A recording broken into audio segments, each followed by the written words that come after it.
buenos señores académicos y amigos vinculados a la Academia de Medicina y visitantes.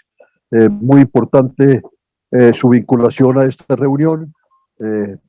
Esta es la reunión número 36 de la historia de la cátedra de Recreando la Historia, la número 3 del año 2023. Y voy a darle la palabra en este momento, por favor, a la doctora Natalia García para que me haga el favor de hacer la presentación de nuestro conferencista. Adelante, doctora Natalia, me hace el favor. Bueno, buenas noches para todos y para todas. Para mí es un verdadero placer y un honor presentar a nuestro conferencista, el doctor Sebastián Hernández Botero. El doctor Sebastián es médico graduado de la Universidad de Caldas, es magíster en toda la parte de ciencias básicas, con énfasis en microbiología. Hace parte y fundamental de la creación, o hizo parte fundamental de la creación de este startup que es el Grupo de Resistencia Antibiótica de Manizales. También es profesor asistente de la Escuela de Medicina de la Universidad de Manizales, miembro de número de la Asociación Colombiana de Infectología, referente importantísimo en toda la parte de vigilancia epidemiológica de lo que fue toda la pandemia en COVID en Caldas, y también referente importantísimo en todos los aspectos que tienen que ver con la parte genómica, específicamente en tuberculosis. Además de todas estas, digamos, vinculaciones tan maravillosas y tan importantes, tengo la suerte de contar con su amistad hace ya algún tiempo. De hecho, Sebastián hizo parte del primer grupo del programa de medicina al cual yo le di la primera clase de genética clínica, yo recién llegada aquí a Manizales, y luego nos volvimos a encontrar nuevamente en la maestría en bioinformática y biología computacional, que en este momento él es candidato también a ese título. Además de esto, pues entonces hemos ido cultivando una amistad bastante interesante, y el doctor Sebastián, además de todo esto que les he mencionado, es una persona supremamente interesada y gomoso en el tema del cine, en el tema de las publicaciones científicas, y ahora precisamente en este tema tan importante y tan interesante de la inteligencia artificial, cómo estas tecnologías son disruptivas, pero necesitamos empezar precisamente a conocerlas, y se van a dar ustedes cuenta de la riqueza de todo el proceso de investigación que ha tenido Sebastián en este tiempo alrededor de esta temática, y creo pues que vamos a disfrutar muchísimo esta conferencia. Entonces, doctor Sebastián, te doy la bienvenida y el auditorio es tuyo. Bueno, muy buenas noches para todos. Muy conmovido con la presentación de la doctora Natalia, pues a quien saludo, que está por acá cerquita del mismo barrio Palermo. También saludar a todos los miembros de la Academia de Medicina de Caldas. Para mí es un honor gigantesco porque pues muchos de los presentes han sido profesores míos a lo largo de los años, y pues realmente para mí es un honor. Cuando el doctor Campo Elías me invitó a darles una conferencia, debatíamos sobre qué podría ser esto y sobre algunas de las cosas que yo había trabajado mucho tiempo, pero realmente dado el impacto que ha tenido todo este tema de inteligencia artificial y todo este tema de las nuevas aplicaciones que se han venido trayendo pues al público de una forma vertiginosa en los últimos básicamente 2 meses, pues obviamente nos toca empezar a abordar este tema de una manera integral. De ahí viene entonces el título de la conferencia de hoy, que es El fantasma de la máquina 2023, el abismo de promesas y pesadillas de la inteligencia artificial. Voy a tener entonces mi video para dejar las diapositivas.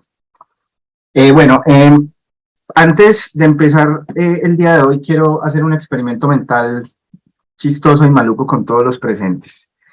Vamos a hablar de algo. Si usted es impresionable, si usted rumia mucho las cosas, y si de pronto cuando le dicen algo de pronto se lo vuelve muy ansioso, es bueno que más bien apague y no le ponga mucho cuidado a esto, si quiere puede apagar el audio, y el experimento mental tiene que ver con lo siguiente.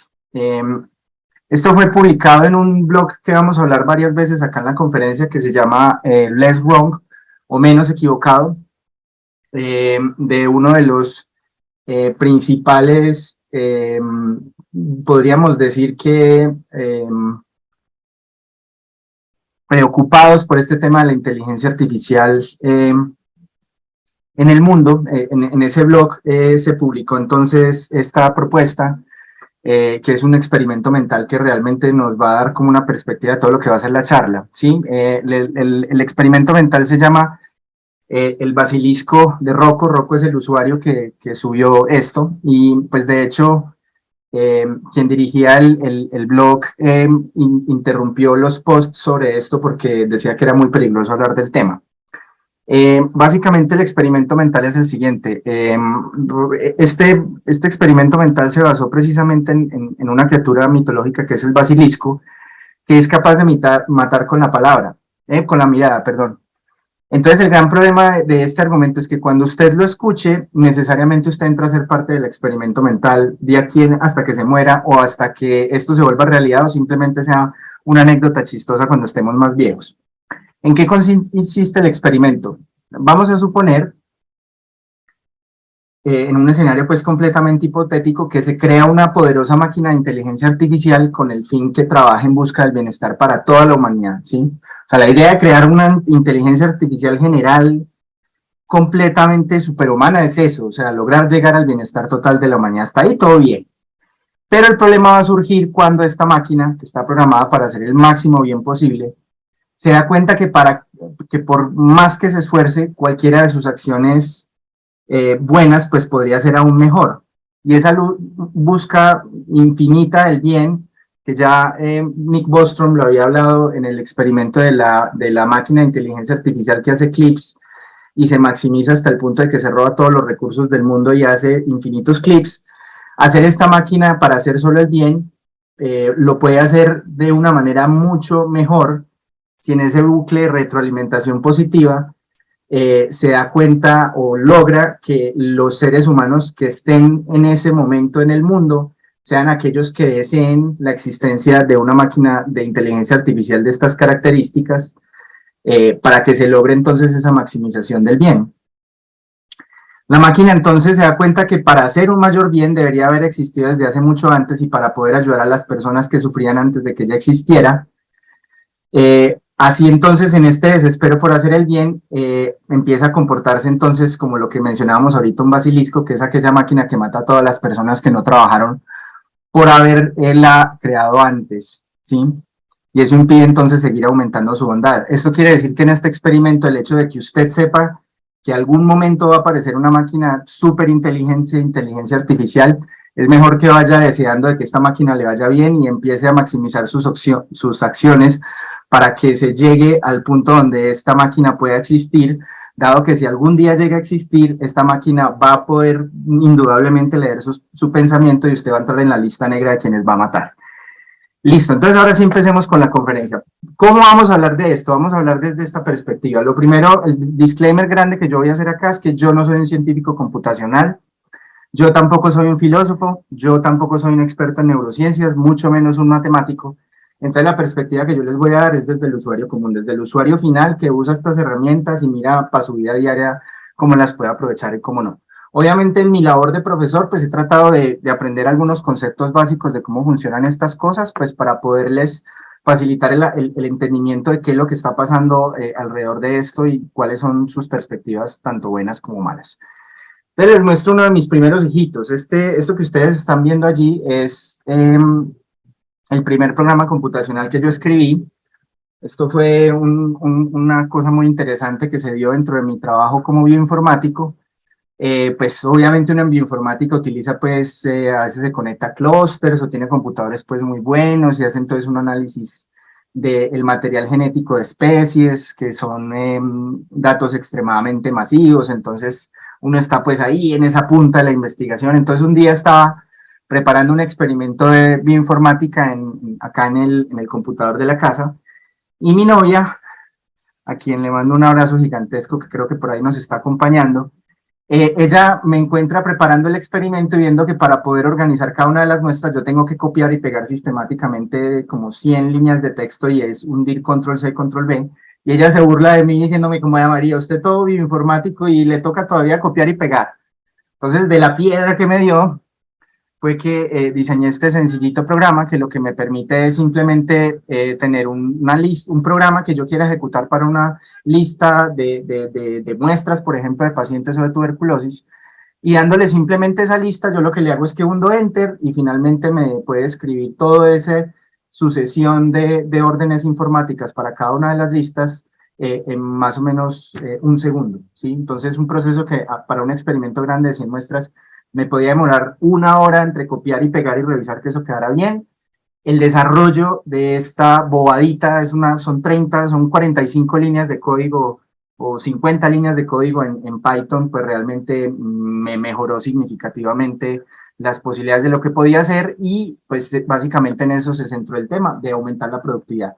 Para los que de pronto nos acompañen que sean informáticos, pues ellos desde que los forman para eso, o sea, crear programas para solucionar problemas concretos. Este programa no puede ser bueno ni malo, simplemente me hace la vida más fácil. Entonces, cuando uno ve esto, yo ya con esta idea en la cabeza y cuando empiezo a interactuar con pues con algunas aplicaciones de inteligencia artificial, se da uno cuenta que esas cosas pues pueden empezar a impactar todo lo que uno hace en su accionar pues común y corriente. Esta imagen es de donde yo les estoy hablando de día. Si usted pone cuidado va a encontrar un Doberman y 2 gatos en esta imagen. Yo estoy sentado en esta silla, evidentemente yo vivo pegado a esa silla. Y pues realmente lo que me di cuenta desde marzo para acá que salieron estas aplicaciones es que esto me iba a cambiar muchísimo mi manera de trabajar. Me iba a mejorar todo lo que hacía en genómica, en bioinformática, podría tener un potencial importante en mi labor como educador y pues además facilitaría muchísimo, como les voy a demostrar ahorita, las labores de investigación. ¿Por qué entonces debemos poner cuidado a este asunto? En primer lugar, pues porque dependiendo de la profesión en la que usted esté, y ya hay muchos estudios sobre esto de el impacto en la productividad esperado para múltiples profesiones, el impacto podría ser entre un 20 y un 75% en las labores que uno hace al día. Por otro lado, va a haber una automatización completa de algunas tareas y esto está poniendo en bastante miedo a muchas profesiones específicas donde se ve que estas tareas, pues con la automatización completa de ellas, muchas empresas podrían decir, entonces, ¿yo para qué tengo este empleado? Y ese riesgo es real y es absolutamente disruptivo. Y eso tiene que ver, pues, precisamente con ese potencial de disrupción social en lo laboral, pero también los riesgos de desinformación que se pueden hacer con estas herramientas que generan contenido y que generan información que puede ser extremadamente persuasiva a pesar de que es falsa. Esto al mismo tiempo va a empezar a crear nuevos trabajos y campos de acción, como por ejemplo es el caso de la ingeniería de prompts, que ahorita le vamos a hablar que es precisamente eso, de lo mágico que se vuelve la persona que sabe interactuar con estas inteligencias artificiales. Y obviamente pues esto va a empezar a cambiar significativamente nuestra relación con las máquinas. Nosotros realmente interactuamos de forma indirecta con las inteligencias artificiales hace muchos años. Por ejemplo, cuando usted pide un seguro o pide un crédito, por ejemplo, a una empresa de estas, muy probablemente usted lo van a puntear o lo van a puntuar, perdón, a través de varias inteligencias artificiales que van a tratar de determinar su riesgo. Asimismo, cada vez que usted está haciendo scrolling en Netflix y quiere elegir un show, Netflix le va a mostrar lo que es más probable que a usted le guste, incluso las propagandas o las foticos que le sale en cada uno de los programas se van a adaptar a sus intereses para tratar, por ejemplo, si a mí me gusta una actriz y sale en una serie, en la propaganda me va a salir esa actriz que a mí me interesa y entonces va a aumentar la posibilidad de que yo interactúe con eso. Si uno envía una hoja de vida, una bolsa de trabajo, la evaluación de esa hoja de vida va a ser inicialmente basada en inteligencia artificial y cada vez que nosotros vamos a escribir algo en nuestro celular o en un computador, pues básicamente aparece la opción de autocompletar y ojo que esta opción de autocompletar es en el centro una de las cosas que hace funcionar ese famoso chat GPT. ¿Cuál es el gran problema con esto? Nuestra segunda gran interacción con las inteligencias artificiales fue a través de las redes sociales. Ahí tienen ustedes los iconos pues, de las más importantes. Yo creo que la mayoría tienen por lo menos una, así sea Instagram, Facebook, las nuevas generaciones ya manejan otras cosas diferentes como TikTok, por ejemplo. ¿Y cuál es el tema con esto? Que en nuestra interacción con estas redes sociales, nosotros pensando que eran gratis, no nos dimos cuenta de los riesgos a los que ellas conllevaban y pues obviamente básicamente le dimos toda nuestra vida durante los años que hemos interactuado con estas redes sociales a estas plataformas y además esto ha llevado a innumerables consecuencias. ¿Y por qué se han dado estas innumerables consecuencias? Porque estas verdad redes sociales están diseñadas y en el fondo lo único que hacen es tratar de mediante nuestros datos analizar qué es lo más probable que nos deben mostrar para nosotros seguir pasando con nuestro pulgar contenido y sigamos pegados a esto. Esto ha llevado a unas consecuencias enormes en términos sociales, ¿sí? Me encanta esta imagen de una de las conferencias del Centro para Tecnología Humana, que es uno de los pilares claves para poder entender esto en términos de los riesgos. Y vemos todas estas cosas que han pasado con las redes sociales, ¿sí? Sobrecarga de información, conductas adictivas respecto a esto, el tema de no estar a las 3 de la mañana pasando pues todavía haciendo el scrolling pues y no parando nunca. Los influencers, ahí habría para hacer una sola conferencia de todo lo mal que está sobre esto, la sexualización de los niños, algunas cosas que han pasado en otros países con respecto al potencial que tienen la manipulación política y las teorías de la conspiración. Nuestra capacidad de atención colapsó con estas redes sociales, la polarización que se da en todos los escenarios políticos. En Colombia lo vimos durante la campaña presidencial, la masificación de los bots y ahorita contenido falso como los deepfakes, entre otra cantidad de cosas como los fake news, y lo que está de fondo de todo eso, que principalmente la consecuencia se vio fuerte en Estados Unidos, que fue la alteración del proceso democrático. Nosotros nos tragamos todos estos problemas pensando en estas cosas buenas que nos iban a dar las redes sociales, de que me voy a poder conectar con mis amigos, con la gente en la que yo estuve en el pasado, pero lo único que querían esas redes sociales era esto, maximizar nuestra interacción con estos elementos y pues de allí en adelante todo derivó. Entonces, básicamente esto es lo que nosotros tenemos de las redes sociales, nos seguimos tragando eso bueno que todavía consideramos que nos da, pero nos estamos básicamente aceptando todos estos otros problemas que tiene este monstruo. ¿Por qué hablo entonces de esto? Porque vamos a tener un problema muy similar con la adopción de las inteligencias artificiales de aquí para adelante. Entonces, más o menos a inicios de este año, como entre febrero y marzo, yo una vez empecé a ver noticias de esto y a ver noticias de esto, y yo dije, bueno, hay que conocer esta vaina, a ver qué es esto, me metí, entonces arranqué a entrar por el agujero de gusano, que es el chat GPT, y pues ahí fue donde simplemente empecé a usar y empecé a encontrar las grandes ventajas que tenía con respecto a mi labor como docente. Pues ustedes saben que nosotros, si no publicamos, perecemos los académicos, entonces varios textos que teníamos pendientes con algunos profesores y amigos nos permitía corregirlos mucho más fácil y mucho más sencillo, sin necesidad de requerir. Y ahí estamos quitando un trabajo de ir a un corrector de estilo que nos cobra entre 200.000 y 700.000 pesos por revisarnos un texto o una tesis. Las traducciones se hacen absolutamente sencillas y con muy buena calidad. ¿Para qué entonces pago Grammarly? Tengo que leer entonces un mamotreto de texto, pero resulta que está en la base de datos de alguna de estas inteligencias artificiales y nos hacen un resumen detallado de este texto, entonces me evita la lectura de textos de los cuales les tengo que sacar solamente 2 o 3 ideas, y para los que programamos nos hace unas sugerencias de códigos impresionantes. ¿Recuerdan el programa que yo les mostré?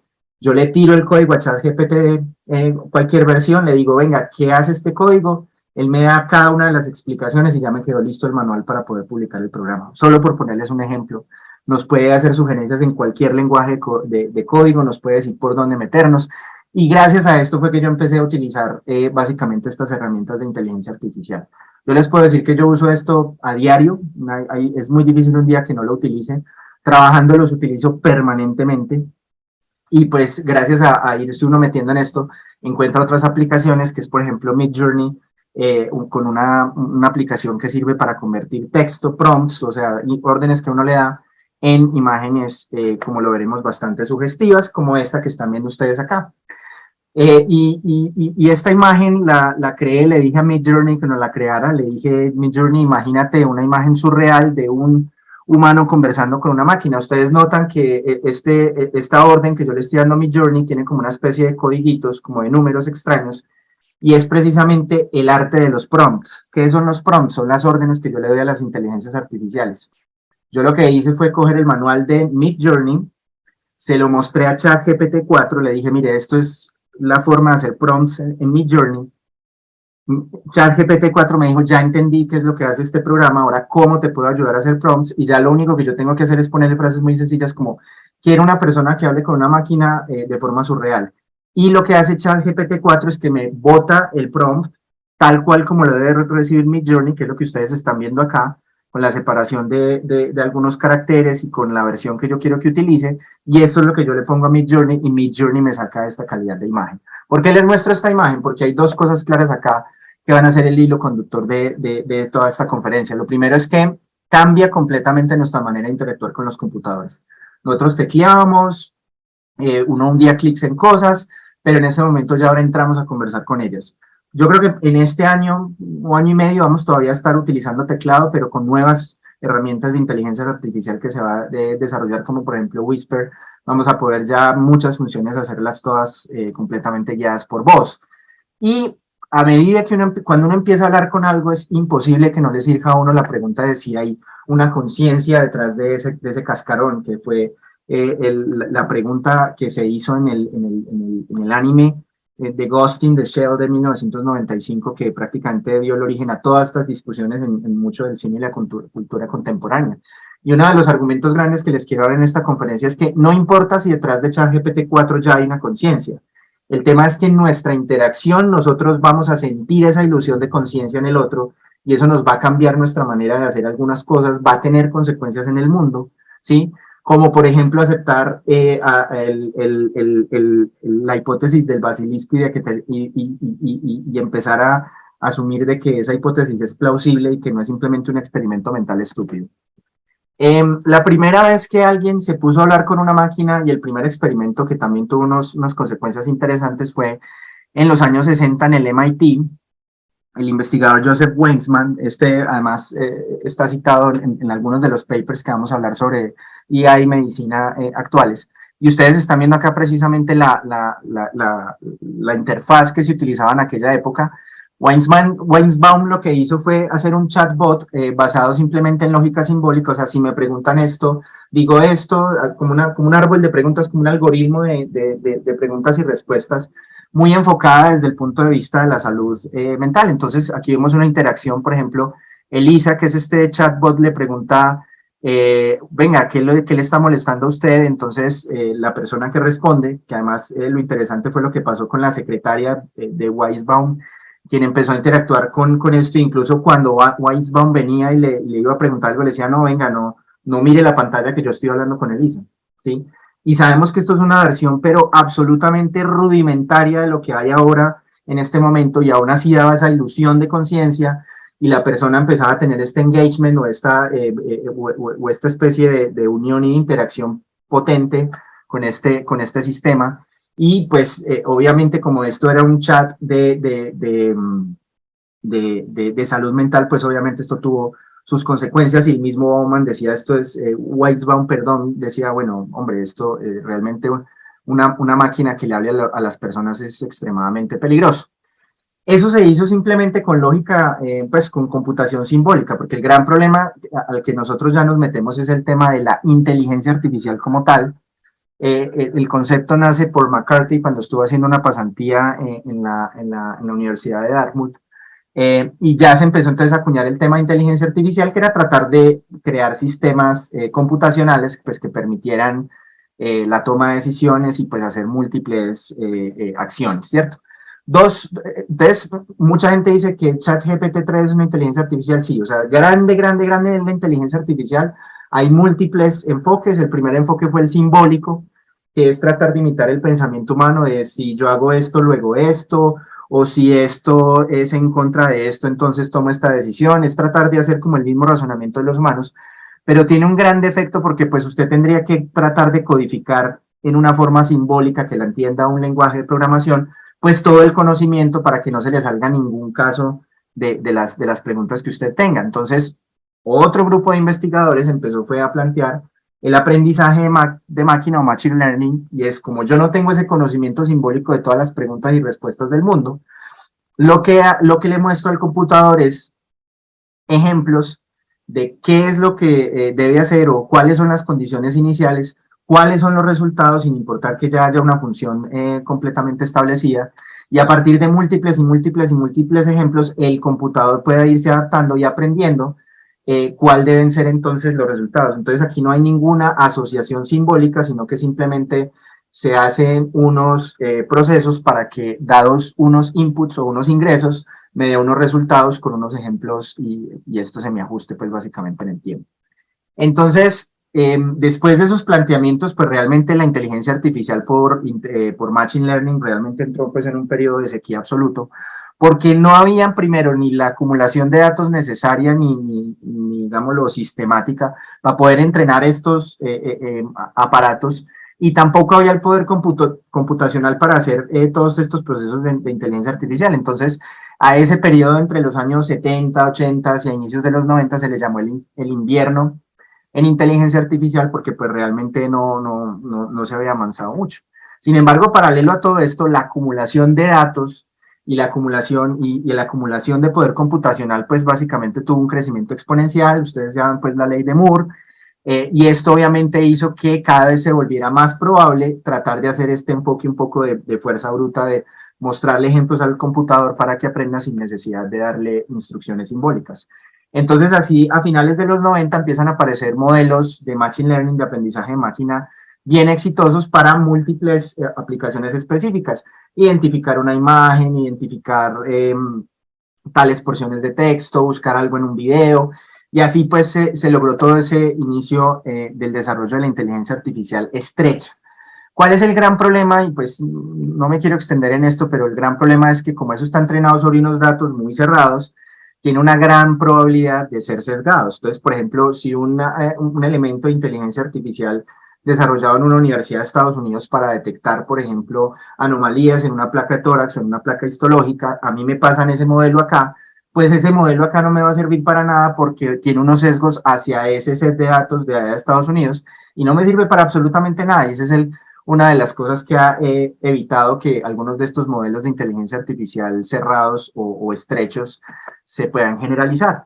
Entonces lo que teníamos entre los 90 y a principios de este siglo eran diferentes campos del aprendizaje de máquina, ¿cierto? Con distintas aproximaciones, distintos libros de texto y métodos. Entonces usted aprendía una cosa, aprendía la otra, distintos lenguajes de programación aplicados a estos problemas, y el incremento en sus desarrollos era un aumento incremental, iba aumentando 1 o 2% por año, que esto ya mejora e identifica mejor la manzanita, que esto mejora e identifica mejor las naranjas, pero era un incremento y todo estaba completamente desperdigado. Estas eran más o menos las aplicaciones que había entonces en ese momento, ¿sí? Y todas iban como por aparte, como con métodos distintos y todo eso. Entonces, para poder entender qué es ChatGPT 3 o ChatGPT en general, tenemos que meternos con uno de los problemas de Machine Learning, que era adivinar la palabra que sigue, que esto es lo que precisamente hace en últimas esta inteligencia artificial. Quien quiera aprender un poco más de esto, le recomiendo muchísimo este canal. Es un canal chiquito, pero muy interesante en YouTube, donde se explica de forma muy sencilla, sin mucha matemática compleja para el público en general, cómo es que funcionan este tipo de herramientas, y hay unas cosas bastante interesantes. Entonces obviamente esto está en inglés, pero pues vamos a tratar de explicar muy bien esto. Lo que ocurre acá es que si yo pongo la palabra TEI, a mí me va a salir una lista, ¿cierto?, de posibles opciones de palabras, las cuales yo las podría seleccionar.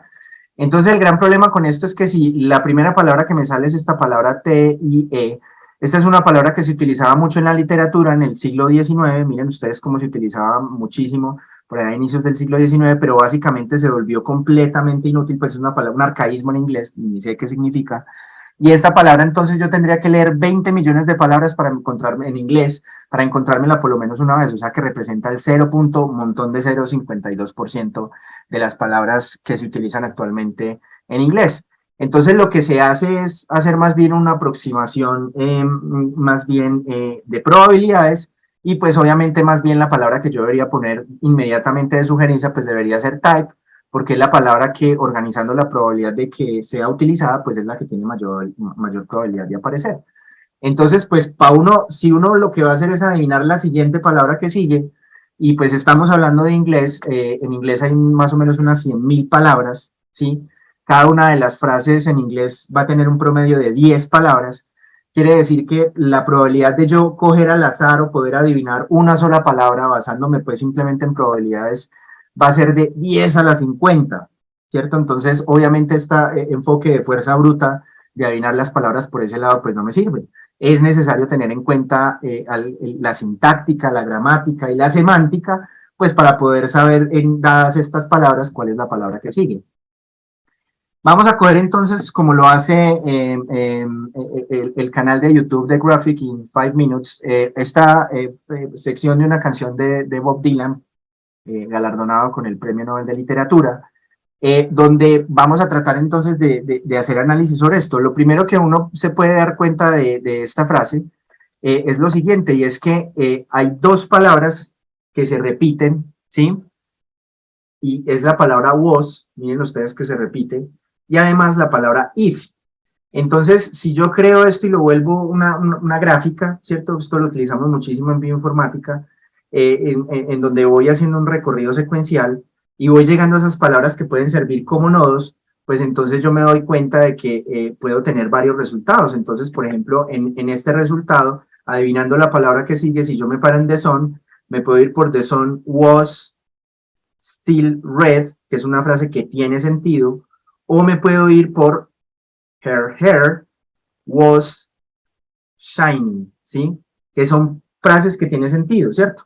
¿Cuál es el gran problema con esto? Y esto es una de las cosas bien interesantes que vamos a ver en los lenguajes como ChatGPT en general, es que si yo me quedo aquí en I was shining, I was still, estoy dando una frase que no tiene ninguna coherencia y no tiene pues ninguna aproximación de nada. Entonces el problema es que simplemente utilizando combinaciones, pues muchas de las frases no van a tener ningún sentido. Entonces yo necesito encontrar alguna forma de saber cuál es la probabilidad de que la palabra que siga además tenga algún sentido en esa frase y pues me empiece a hablar me empiece a mostrar es un lenguaje coherente y no simplemente pues una ensalada de palabras. Entonces, básicamente, todo lo que hacen estos modelos es tratar de encontrar la palabra que sigue mediante procesos pues, de probabilidad condicional.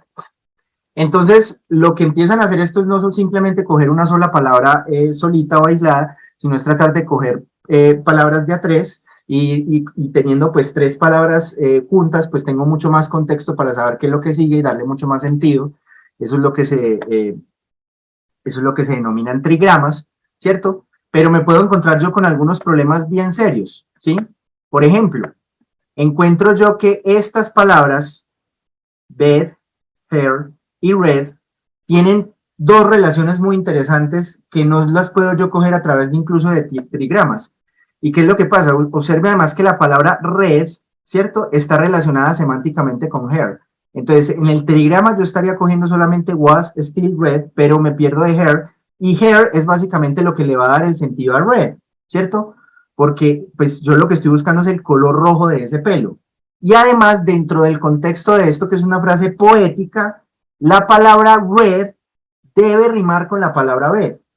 Esa relación está 13 probabilidades mucho más atrás. Entonces yo no me puedo ir solamente yendo de 1 en 3 en trigramas, sino que para describir las probabilidades que yo necesito, las dependencias que yo necesito tener por lo menos 13 dependencias distintas para poder hacer esto. ¿Qué pasa entonces cuando cogemos estos problemas? Que las combinaciones posibles se nos suben a 10 a las 70 combinaciones y pues ya sabemos lo que le puede hacer ese tipo de problemas completamente pues en términos computacionales pues no nos deja hacer absolutamente nada, ¿cierto? Entonces tenemos este problema, tenemos una acción bruta de fuerza bruta matemática de poder encontrar 10 a las 70 combinaciones. ¿Qué hacemos en esto? Entonces ahí es donde entra campo muy interesante de las matemáticas, vuelvo y yo aclaro, yo no soy matemático, que son las funciones de aproximación, y más que hay en algunas funciones de aproximación que son absolutamente generales. Algunos que hagan ciencia y de pronto hayan tenido que meterse con materiales y métodos de algunos estudios algo complejos, ustedes encontrarán que hay un montón de papers de todos los campos que usted se puede imaginar, donde dice que a los datos se les hizo un tratamiento con series de Fourier, ¿cierto? Lo que buscan precisamente esas series de Fourier es tratar de hacer funciones de aproximación para permitir que los procesos de cálculo sean realizables dentro del espectro de lo posible y pues nos permita hacer los cálculos y no encontrarnos con esas barreras probabilísticas que harían imposible pues hacer ninguna investigación. Entonces una de esas funciones de aproximación completamente generales son las famosas redes neurológicas, o redes neurales, perdón. Y lo más interesante de esto es que vuelve otra vez a coger este proceso del Machine Learning, donde no hay que saber nada acerca de la función que yo estoy buscando, solamente necesito mostrarle ejemplos de outputs e inputs, y ella solamente va a ir ajustando los procesos matemáticos que tiene que ir haciendo entre cada una de las neuronas y cada uno de los nodos. Esto lo que va a hacer entonces es ajustar matemáticamente las relaciones entre cada uno de estos elementos, y a medida que yo le voy mostrando ejemplos de qué es lo que yo quiero, me va a hacer un ajuste de eso, ¿sí? Aquí tenemos un pequeño ejemplo. Queremos encontrar esta función, esto no tiene que ver con lenguaje, es una función matemática, esta función me describe esta curva, ¿cierto? Y lo que hago yo entonces es tirar una red neuronal que tiene una sola capa y 4 neuronas, y lo que hago es tirar estas distribuciones completamente al azar, ¿sí? 0.5, 0.5, 0.25, 0.25, estos son los pesos de cómo se hacen los cálculos para un lado y para el otro. Entonces, cuando yo hago un primer intento, ¿sí? Selecciono un valor de X, en este caso lo que vamos a seleccionar es 4, y corro entonces la función, esa función entonces de X va a ser Y, lo que voy a encontrar es que ese punto que yo traté de encontrar está completamente errado, miren, está completamente fuera de eso. Entonces, ese primer error es un error grandísimo, pero es que es el primer intento, y esto por eso es la importancia de la computación, porque la computación puede hacer este proceso miles, millones o trillones de veces en el caso pues de estos sistemas computacionales nuevos. Entonces, ¿qué pasa si yo voy intentando encontrar el valor de X miles de veces en esta escuadra y voy cada vez comparando con los datos que yo tenía, voy comparando y voy haciendo ese proceso de iteración? ¿Qué pasa si yo hago eso? Entonces, ahí es donde se hace entonces este proceso iterativo, y ahí lo que voy haciendo es cada vez ajustando más esos pesos, que son estos valores, la relación entre cada uno de los nodos y las neuronas y cómo se distribuyen los datos a través de la red. Y esto es lo que se denomina entrenamiento, ese hecho de yo hacer esto miles de veces para lograr encontrar esto. Esto fue un experimento pues que mostró el video, y miren ustedes como la función, después de haberlo corrido 24.514 veces, ya no tengo este error tan craso, sino que logro encontrar la función perfecta. Será, uy, profe, pero ¿qué es esta cosa tan complicada? Necesito que me tengan paciencia, porque así es que ustedes van a entender hasta qué carajos significa la sigla GPT, ¿cierto? Sin eso no podemos básicamente entender nada. Entonces, ese proceso de ir hacia atrás e ir ajustando esos pesos, eso sí se hace simplemente de forma estándar, podríamos decirlo, eso es extremadamente ineficiente. Entonces ahí es donde se inventó un proceso computacional súper importante que se llama la retropropagación o backpropagation, que como ven ustedes acá pues tiene unas ecuaciones diferenciales. Entonces pues obviamente, como dijo el Tino, se nos sale de las manos a los que no somos médicos, perdón, que no somos matemáticos, pero esto nos sirve es entender para qué sirve. Entonces la retropropagación lo que hace es calcular el gradiente de una función perdida, o sea, de esos errores que vamos teniendo, con base en los pesos de la red, esos valores de W, para en un solo ejemplo de entrada y salida, se va hacia atrás, y por eso se llama retropropagación, vuelve y calcula otra vez esos gradientes, y con un solo ejemplo lo hace de manera extremadamente eficiente y logra entonces ajustar esos pesos. Esa retropropagación lo que hace es optimizar los recursos computacionales.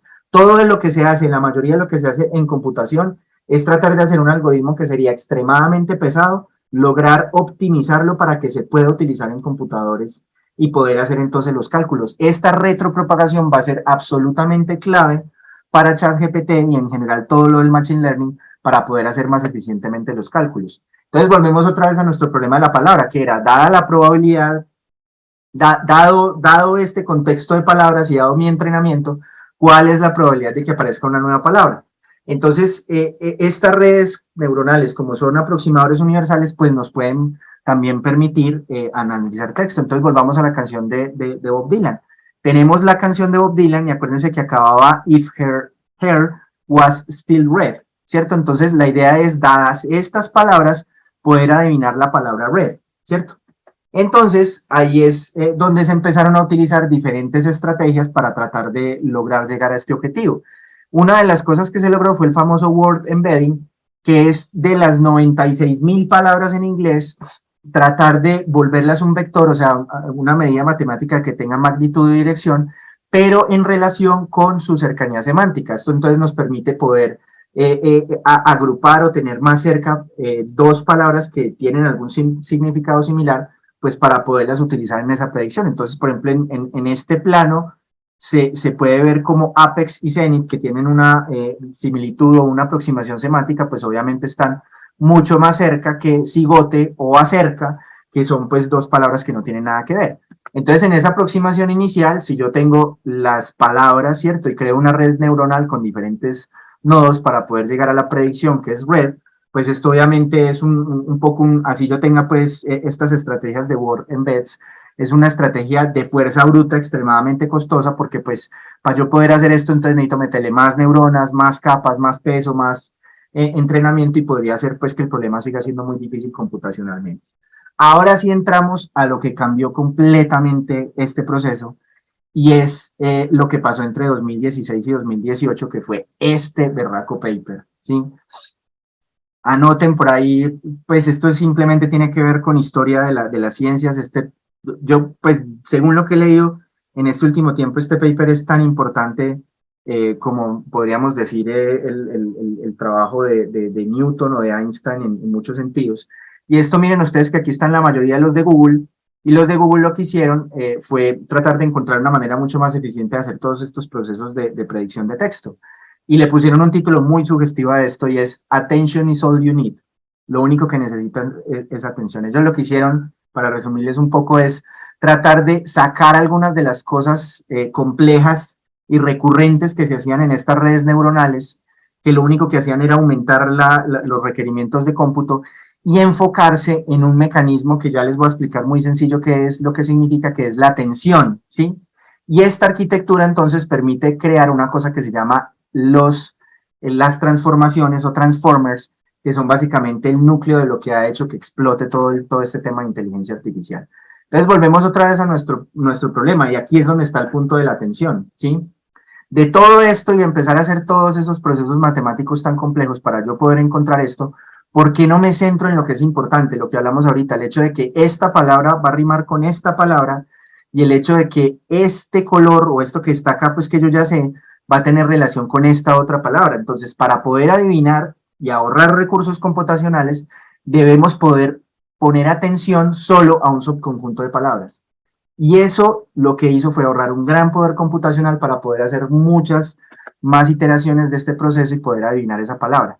Entonces, lo que se hace es crear entonces estas redes, o en el núcleo de esto va a ser entonces este proceso de atención, que es centrarse o crear unos puntajes para las palabras que realmente son imprescindibles y que realmente son las que más importan en una frase que puede ser extremadamente larga.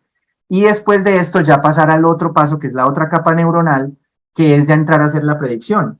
Entonces, en caso de que yo me equivoque, como en esto el pelo sigue siendo brown, pues como yo tengo un set de datos de entrenamiento, yo lo que hago es empezar a ajustar esas redes neuronales de atención y lograr llegar entonces a hacer ese proceso. Ahí es donde entra la retropropagación. ¿Se acuerdan que se las mencioné ahorita? Entonces, con los datos de entrenamiento, cada vez que se prediga una palabra mal, yo puedo transformar, y por eso se llaman transformers, por retropropagación desde la red de predicción, donde la embarré, si la red sacó este resultado malo, lo que hago es hacer entonces la retropropagación y cambio los puntajes de estos scores de atención, minimizando la probabilidad de un resultado errado. Entonces, obviamente para esto, para poder utilizar estas transformers, necesito utilizar un volumen de datos que es gigantesco para hacer el entrenamiento de las mismas. Entonces, en este ejemplo, yo tengo que el 16º presidente, ¿quién fue? ¿Cierto? Solo basándome en un pequeño conjunto de palabras, una inteligencia artificial, un LLM, no tiene cómo saber qué es Abraham Lincoln, ¿cierto? Entonces, de ahí es donde ya entra el punto central que nos tienen en este momento en donde estamos. Es que para yo poder hacer una red muy robusta que dé resultados, esto se logra apilando múltiples capas de atención y predicción, cada una de estas sería una de esas capas, para lograr entonces predecir muchas más propiedades de esas frases. Por estas razones, entonces, se necesitan modelos que tienen billones de parámetros para poder hacer el cálculo de cuál es la palabra que sigue de forma más precisa. Y para poder entonces utilizar estos modelos de forma exitosa y tener datos modelos suficientemente ajustados, pues necesito entrenar esto con una gran cantidad de datos de entrenamiento que me permitan hacer esto de forma eficiente. ¿Qué tan grandes son estas redes de datos? Pónganle mucho cuidado. Habíamos hablado entonces que cada uno de estos nodos es una primera capa de atención que se fija en lo esencial, una capa de predicción, y después se hace el proceso de retropropagación para poder ajustar que esto funcione de la mejor manera posible.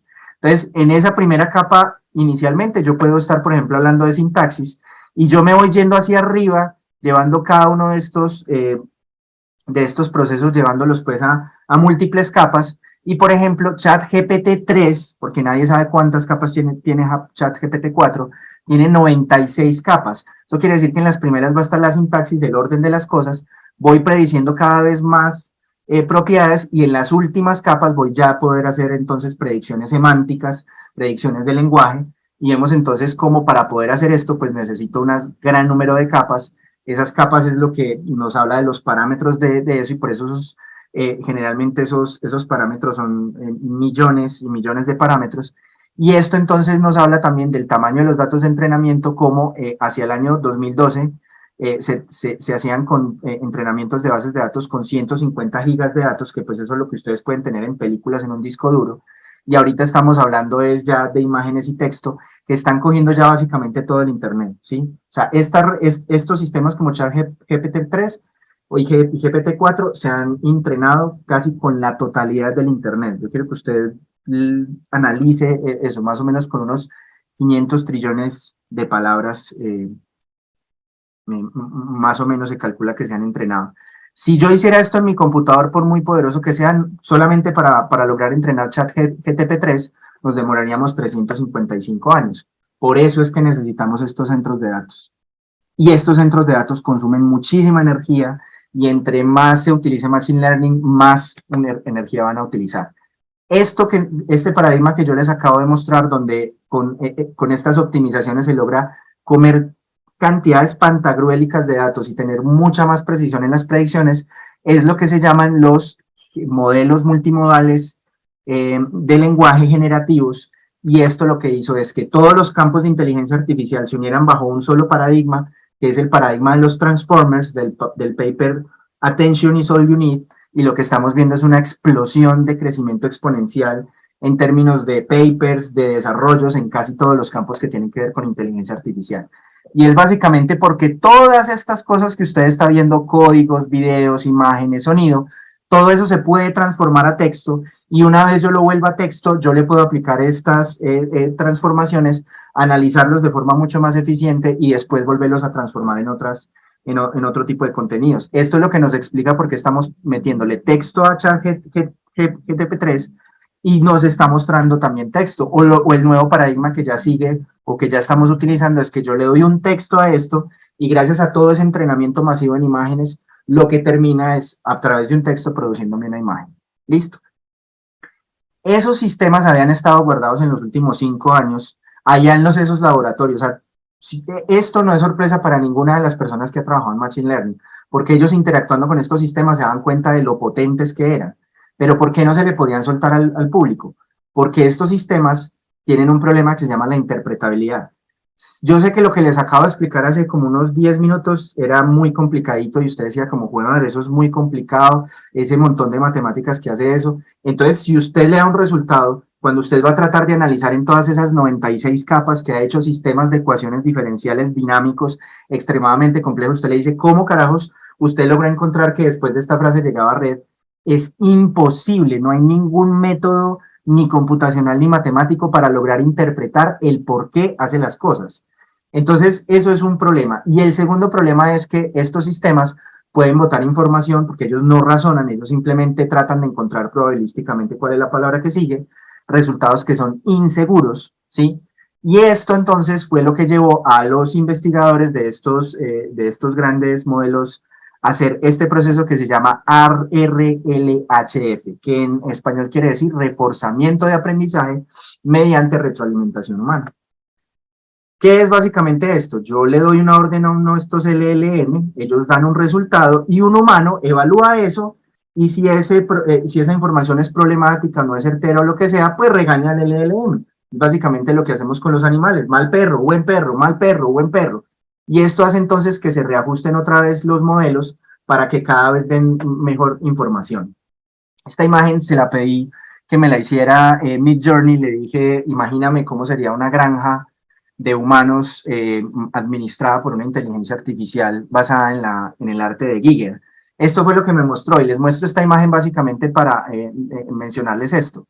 Ese HRLF o ese ajuste de datos a través de humanos, ¿cómo carajo se hizo? Los invito a que de pronto en YouTube busquen este video, Colonialismo de la Inteligencia Artificial de Deutsche Welle, un medio de prensa alemán, donde habla de esto, la nueva esclavitud impulsada por la inteligencia artificial. Porque para yo poder hacer esto, miren, ChatGPT-3 y otros modelos generativos no mágicos dependen de enormes cadenas de suministro de mano de obra humana. Y esto obviamente no lo va a hacer un sueco o un estadounidense por allá en los países desarrollados.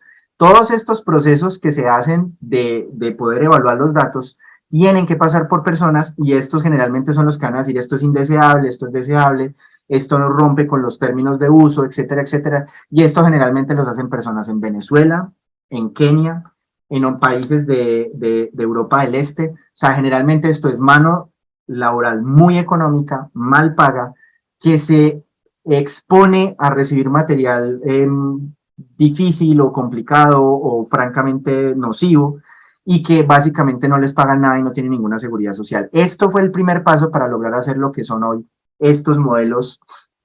Y esta es una representación bastante, esto es un meme que salió en donde se mostró precisamente el Basilic, que era este monstruo que algún día nos va a buscar a los que no deseamos que las inteligencias artificiales se tomaran el mundo.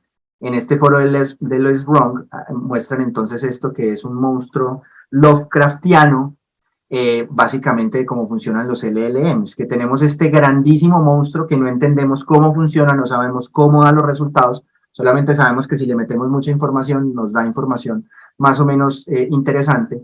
Y a eso entonces se le van a hacer unos refinamientos, finalmente se le va a hacer el RHLF para tratar de ajustar a que esto sea lo mejor posible para humanos. Y esto es con lo que nosotros estamos interactuando con la punta de ese monstruo. Y esto realmente mejora mucho la fiabilidad, el accuracy o pensar en que nos reduzca la cantidad de información falsa o alucinaciones que nos da. Vemos como si se utiliza ChatGPT-4, la última versión, pero con reforzamiento humano, vemos cómo es el mejor modelo de todos, ¿sí? O sea que esta es una de las vías, pero pues obviamente esto requiere muchísimo trabajo. ¿Qué pasa entonces cuando se queden sin datos? Que esto va a ocurrir dentro de poco. Dentro de poco se van a quedar sin los datos generados por humanos. Esto lo que va a hacer es que se le va a empezar a generar, las IAs generan contenido, se genera contenido a través de otras inteligencias artificiales o otras herramientas, se cura, se crean preguntas, se crean sets de datos de entrenamiento y esto va mejorando los resultados. O sea, se va a llegar a un punto donde el papel del RLHF va a ser mínimo y ya básicamente los lenguajes, los LLM van a empezar a mejorar por sí mismos, ¿cierto? Y esto ya les debe empezar a hablar de los peligros implícitos de que esto empiece a mejorar solito sin mediación humana. Entonces, ¿por qué les expliqué esto? Y hasta aquí les expliqué cosas complejas, no se preocupen. ¿Por qué les expliqué yo esto? Para poder entender qué son estas tres malditas letras, ¿sí? ChatGPT quiere decir generativos, ya sabemos generativo porque es capaz de coger esa información que se le da y generar contenido completamente nuevo. Ya sabemos que es preentrenado, ya sabemos que es entrenado casi en la totalidad del internet, que necesita RLHF y que además está utilizando transformadoras o transformers, que es en este momento el mejor arquitectura de algoritmos de inteligencia artificial, el más eficiente por todos estos procesos de retropropagación que tiene, y esto hace que sea expresiva, optimizable y altamente eficiente, y por eso es el paradigma que nos va a acompañar probablemente por los próximos años. ¿Listo? Este es Gary Marcus y acuña la siguiente frase. Hay varias personas que atacan esto de inteligencia artificial. No, esto no es peligroso, esto es puro hype. Ustedes están simplemente pues siguiendo espejismos. Y una de las frases claves que él dice es, hombre, esto no es una inteligencia artificial general, esto no es Ghost in the Shell, esto no es GER, esto no es Ex Machina, es ChatGPT, no es otra cosa que autocompletar con esteroides. ¿Listo? Frase clave, y tiene toda la razón. Con lo que les acabo de mostrar es eso. ChatGPT es simplemente autocompletar con esteroides. Pero eso no lo hace menos inquietante. Eso de hecho lo hace mucho más inquietante, porque ahora sí les voy a empezar a mostrar los grandes líos con esto. Cuando salió ChatGPT 4, este fue el reporte técnico, y una de las cosas más preocupantes de esto es que no se menciona ni el contexto de entrenamiento, ni la arquitectura, ni el tamaño del modelo, ni la base de datos que se utilizó, ni mucho menos el hardware. Esto ya empezó a crear una especie de suspicacias entre todo el grupo, entre todo el consorcio de investigación de IA, porque decían, bueno, ¿esto por qué? Ellos dicen, pues, por temas de propiedad intelectual y por seguridad, que es una palabra ahí clave que hay que tener presente. Esto se ha vuelto tan bueno que estos son los resultados en los diferentes idiomas. Miren que ChatGPT 4 en inglés tiene una aproximación en puntajes pues, de uso del lenguaje del 85%, pero miren el español donde está, 84%, un punto porcentual por debajo de inglés. Por eso es que ustedes, si han empezado a utilizar esto y ustedes lo usan en español, usted dice, tradúzcame en inglés, tradúzcame en el español, o te voy a dar esta orden en inglés y dame la respuesta en español. Eso funciona absolutamente perfecto y pues la gramática realmente es sorprendente. A esto se le empezaron a hacer evaluaciones en diferentes puntajes académicos, o sea, las pruebas que haríamos como el ECAES, por ejemplo, y en estas pruebas, pues realmente la última versión ya empezaba a tener puntajes muy similares a los puntajes que tendría un humano, no un humano normal, sino un humano experto, un humano altamente entrenado. Y esto es una de las cosas. Lo que les voy a mostrar ahorita a continuación es que algunos de los desarrollos que se han hecho con esto de reflection, de que el mismo ChatGPT pueda mirar sus propios resultados, además de meterle algunas aplicaciones, esto ha hecho que estos puntajes ya lleguen casi a niveles suprahumanos, lo cual se convierte en un comportamiento emergente. Listo. Es tan sorprendente esto que empieza ya, si usted le mete imágenes a través de ciertos APIs, empieza a tener ciertas interpretaciones semánticas muy interesantes. Por ejemplo, ¿cuál es lo chistoso de esta imagen? ChatGPT 4 entiende que este es un celular, pero esto es un puerto VGA y pues que esto no tiene nada que ver para poder recargar un celular. ¿O qué es lo que está raro en esta imagen? Entonces él dice, es inusual encontrar un hombre pegado en un taxi, además planchando ropa en la parte posterior de un taxi. Entonces ya vemos cómo ese autocompletar con esteroides empieza a tener unas capacidades semánticas que casi que le empiezan a uno a decir como, venga, ¿esto es que es capaz de entender la realidad o qué? El gran problema con esto es que al ser esto un modelo probabilístico, quiere decir que si uno le da una pregunta, siempre le va a dar una respuesta. Esto, como no tiene un sistema simbólico de fondo que le permita tomar la decisión de no debería decir esto porque no tengo elementos para decirlo, básicamente ChatGPT 4 lo que va a hacer es que siempre te dará una respuesta y esto está implícito en el diseño, porque es una cosa probabilística. Entonces, entre más extraña le pongo una pregunta o de un tema que sea mucho más poco explorado en el internet, donde haya menos evidencias o menos textos, pues obviamente te va a decir alguna cosa y lo que diga probablemente va a ser algo casi que random, que no va a servir mucho. Esto va a hacer entonces que de acuerdo a los datos o de lo que se esté preguntando pueden aumentar los sesgos. Nunca vamos a saber por qué da una respuesta alucinatoria o no, porque como ya les dije es imposible la interpretación de esto, es una caja negra imposible de interpretar. Y a medida que vaya avanzando esto se van a generar más datos de inteligencia artificial que ya vienen con sesgos, y esos datos se le van a dar a las nuevas inteligencias artificiales que sigan y ya van a ir contaminadas por datos generados por inteligencia artificial. Y pues queda la solución entonces, siguiendo aumentando los datos cada vez más generados por IAs y con computadores más potentes, vamos a solucionar el problema de las alucinaciones. Marcus Gary dice que ya tocamos techo con eso y que no se va a poder hacer nada. Esta es una imagen que creé con Midjourney diciéndole que me creara una unidad de cuidados intensivos utilizando las técnicas de iluminación fotográfica que utiliza Annie Leibovitz. Para hablar rápidamente de las implicaciones en medicina. Estos son los papers claves en medicina. New England Journal of Medicine ya llegó al punto donde va a crear una revista exclusiva en 2024 para abordar todo este tema de inteligencia artificial, y vemos entonces cómo ya veníamos utilizando muchas aplicaciones, ¿cierto? En salud pública se utilizaron pues algunos modelos de inteligencia artificial para, mediante el comportamiento de transporte o de los posts en redes sociales, identificar si había, por ejemplo, un brote. El doctor Campo Elías, tuvimos una tertulia deliciosa con café hablando precisamente de las aplicaciones que esto ha tenido en radiología y en patología. Analizar, por ejemplo, algunos resultados de los clinical trials, las señales, por ejemplo, que se hacen de algunos dispositivos médicos, operativización organizacional, ¿cierto? Estas son aplicaciones que ya están, pero lo que realmente hay allí el problema es el problema de los sesgos. Esta imagen, por ejemplo, ahorita van a ver la versión definitiva de esta imagen, esta también la creé con Midjourney, cuando les hable de algunas de las cosas un poquito más aterradoras de esto. Le dije yo que me hiciera una imagen donde me mostrara personas viendo una conferencia sorprendidas, y cuando le dije que me mostrara, me puso puros gringos. Si yo no le pongo el componente en el prompt multicultural public, lo único que me va a mostrar es personas que es probablemente las más representadas en las fotos que utiliza Midjourney para generar imágenes. Entonces el gran problema con esos modelos narrow que había, y pues que va a ser una cosa interesante, es el hecho de que esos datos están sesgados y que cuando yo los voy a tratar de aplicar en otro contexto, como ocurrió con esta imagen, pues voy a tener ese sesgo de que esos datos no se ajustan.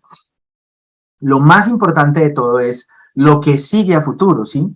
El hecho de poder, y esto me interesa mucho a mí es desde el punto de vista de la educación médica, poder, mediante herramientas ya que escuchen lo que se habla con los pacientes, poder entonces darle a uno luces sobre qué más se le debería preguntar a los pacientes, enseñarle a los estudiantes de medicina o residentes, por ejemplo, cómo deberían ampliar mejor sus anamnesis, ¿sí? Y así entonces entramos en este paradigma que es que sirva de asesor en educación médica, y ojo, esto no va a reemplazar al profesor, porque el profesor debe interactuar con estas ideas para tratar de ajustar a lo que el profesor quiere, y así entonces crear una especie de flight simulators, como no sé si alguno lo habrá jugado, para poder hacer ese acompañamiento de los pacientes. Los papers muestran varios ejemplos muy interesantes de casos clínicos, analícemelo por favor, qué pasó allí. Otros donde, por ejemplo, si yo le digo preguntas así clínicas en general como ¿qué es este medicamento? ¿Para qué sirve? ¿Lo puede tomar cualquier persona? Pues ChatGPT lo que hace es analizar esa información. Ojo, aquí pueden haber muchos errores porque este es ChatGPT, ese monstruo gigantesco entrenado con todo lo bueno, bonito y feo de Internet, y esas son las respuestas que da. Lo interesante va a ser cuando estas inteligencias artificiales empiecen a adaptar más bien a salud y ya se puede dar un resultado pues mucho más curado. Y así entonces puede haber entonces outputs incorrectos, pero lo más interesante es que usted le puede decir, venga, revíseme las respuestas que usted me dio, y muchas veces ChatGPT va a descubrir por qué fue que le dio una respuesta inadecuada. Una que ya están utilizando algunos de mis queridos colegas y estudiantes de GRAM que lo están utilizando para esto. Si yo le doy las características clínicas del paciente, ¿sí? Resumen de la historia clínica, yo le puedo decir a ChatGPT que me haga un resumen clínico a manera de historia clínica perfectamente escrito, donde me diga cuáles son los puntos más importantes de allí, o simplemente, como lo está haciendo uno de nuestros colegas, le pone los hallazgos al examen físico, y lo que hace entonces ChatGPT es crear la historia clínica con todos los elementos, pero solamente poniendo los hallazgos positivos, y el resto lo deja como un examen clínico normal, de acuerdo a los parámetros que se le dio en el prompt. Esto hace entonces que, por ejemplo, la persona que yo les estoy poniendo de ejemplo tenga unos 5 a 10 minutos más por consulta cuando está hablando, por ejemplo, con los pacientes crónicos. Listo. Entonces, lo que vemos nosotros es que cada vez nos vamos acercando más a que esto empieza a tener puntajes perfectos en algunos de estos procesos, por ejemplo, de evaluación de residentes, como es el USMLE, los steps, los famosos steps. Miren ustedes ya, y esto ya es información pasada, esto es de hace un mes. Miren ustedes cómo ya se va acercando a un puntaje perfecto.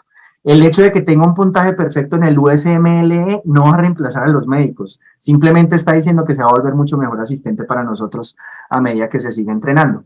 Esta es una imagen que yo creo, miren ustedes en el prompt, yo le tuve que decir que fuera multirracial, o si no solamente me ponía personas de color de caucásicas. Entonces yo les hago la pregunta, ¿deberíamos exponer entonces a nuestros estudiantes de medicina a este tipo de tecnologías?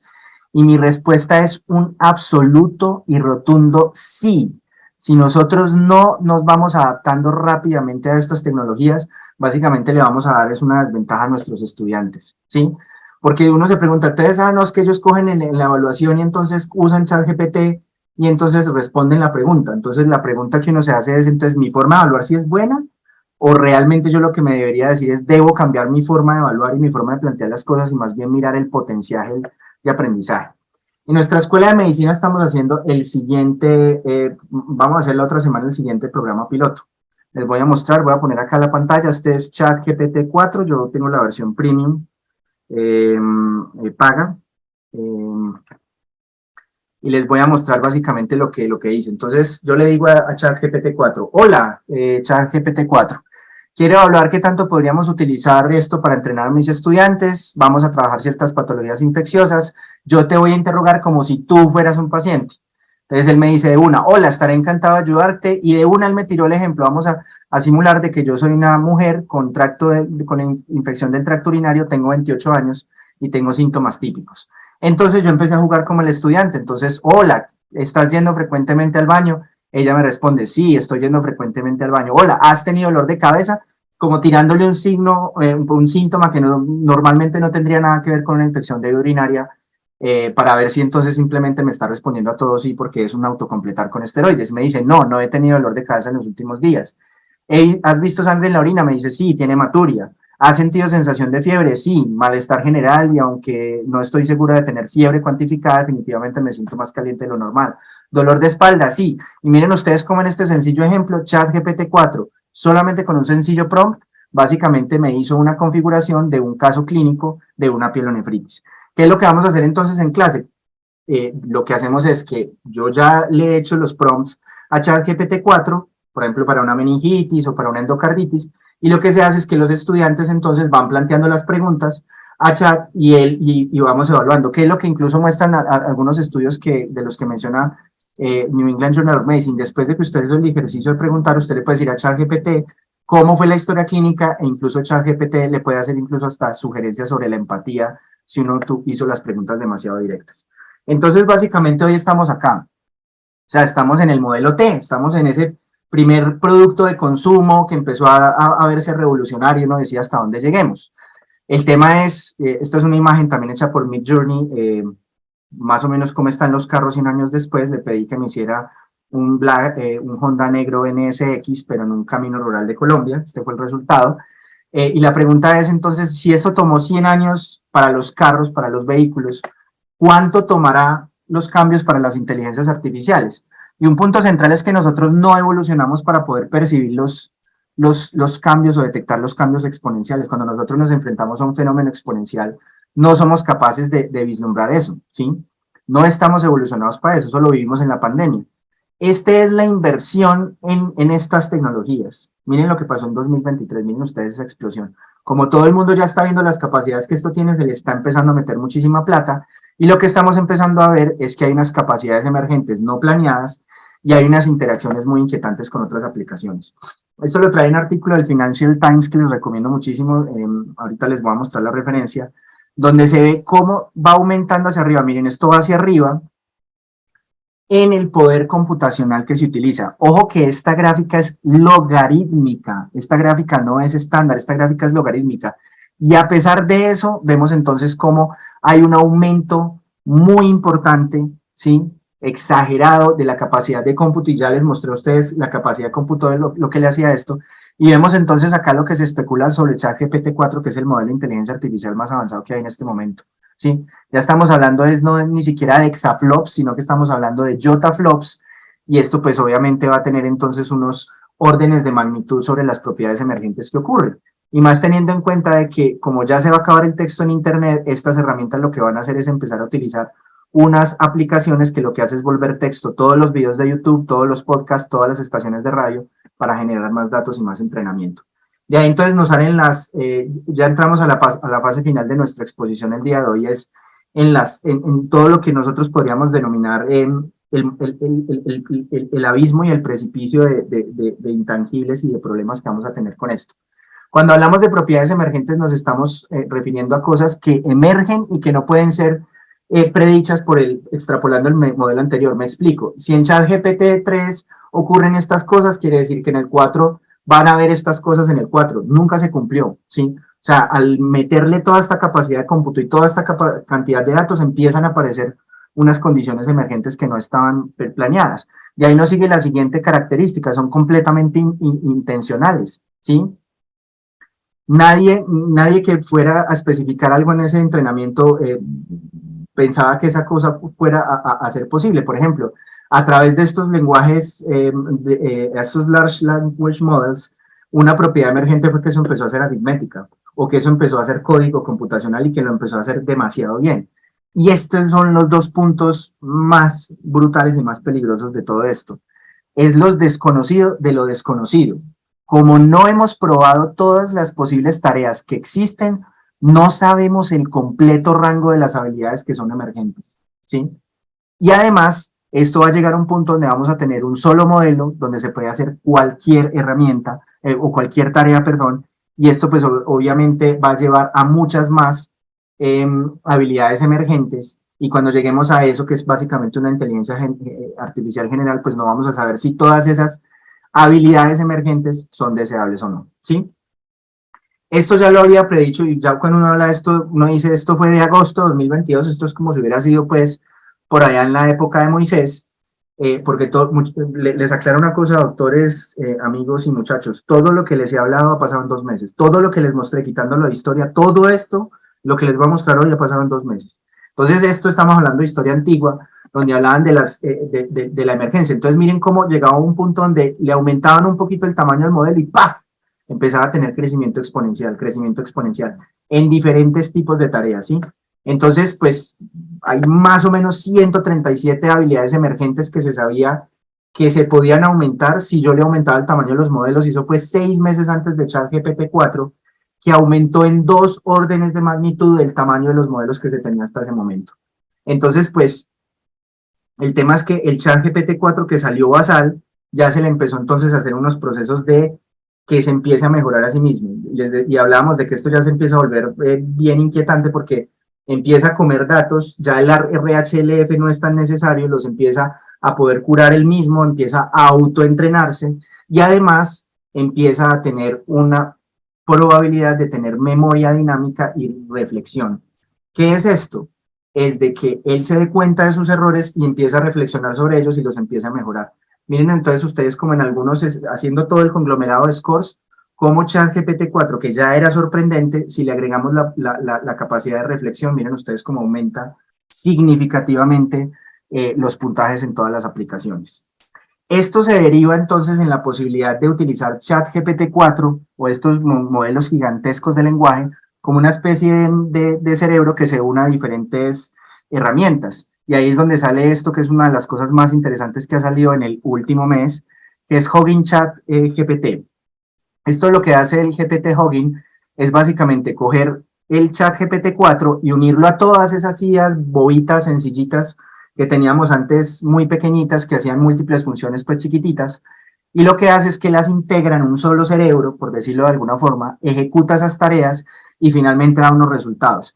Entonces, por ejemplo, en este ejemplo, el usuario le da un prompt que me dice, por favor, descríbeme qué hay en esa imagen y cuéntame cuántos objetos hay. Entonces, ChatGPT recibe el prompt, empieza primero a planear cuál debería ser la herramienta de inteligencia artificial, y hay cientos de ellas que debería utilizar, la empieza a ejecutar, las deriva en las otras herramientas, después recibe las predicciones y bota entonces el resultado. Entonces ya dice, vea, ahí lo que hay es una horda de cebras y de jirafas que están pues simplemente comiendo pastico pues en la sabana, y además le dice que hay 5 objetos detectados y le va diciendo con cada uno de los scores lo que hace. Esto se puede llegar incluso a extremos como este. Esta es otra de las cosas que le hace. Por favor, genéreme una imagen donde una chica esté leyendo un libro y su pose sea exactamente la misma que se da en el ejemplo.jpg, y por favor describa la nueva imagen con voz. ¿Listo? Entonces él lo que hace es primero planear, seleccionar las inteligencias artificiales que debe utilizar, seleccionar los modelos, la ejecuta y después lo hace. Miren ustedes lo que hizo. Se le da la imagen de ejemplo, analiza la imagen, ¿sí? Después entonces de que analiza la imagen, hay adentro en ese cerebro que es un autocompletar con esteroides, lo que hace es que hace la generación de la imagen virtual, miren que está en la misma pose, pero leyendo un libro, y finalmente hace una descripción completa de todo el proceso y crea un audio a partir de ese proceso, haciendo la descripción completa de eso. Esto es increíble, las posibilidades de esto son impresionantes, así ChatGPT 4 no pase a 5, así no podamos hacer ningún avance con esto. En Nature, hace unos 15 días, en Nature Biotechnology, utilizaron un lenguaje, un LLM, no utilizaron ChatGPT, simplemente fue un LLM, y lo que hicieron fue, miren ustedes esto, lo que hicieron fue coger ese modelo, y a ese modelo lo que hicieron fue empezarle a meter proteínas, a meterle todas las secuencias de proteínas conocidas, y ese modelo de lenguaje lo que se le pidió fue que después empezara a dar secuencias de proteínas que se pareciera a estas proteínas, ¿sí? Y que pues pudieran de pronto ser sintetizadas. Entonces miren ustedes que partimos de un lenguaje en inglés, como decir ChatGPT, después lo que se hizo fue entrenarlo con proteínas y después se le pidió que sacara nuevas proteínas.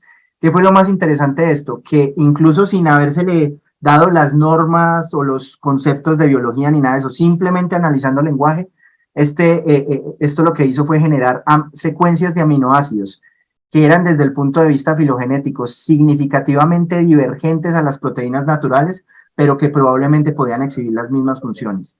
Y esto entonces nos demuestra que los LLMs o las herramientas de lenguaje de procesamiento natural solamente están... Pero eso es una brutalidad, es un desconocimiento de los saberes ancestrales, ellos también saben curar el error de los médicos, de los principios de la biología de fondo.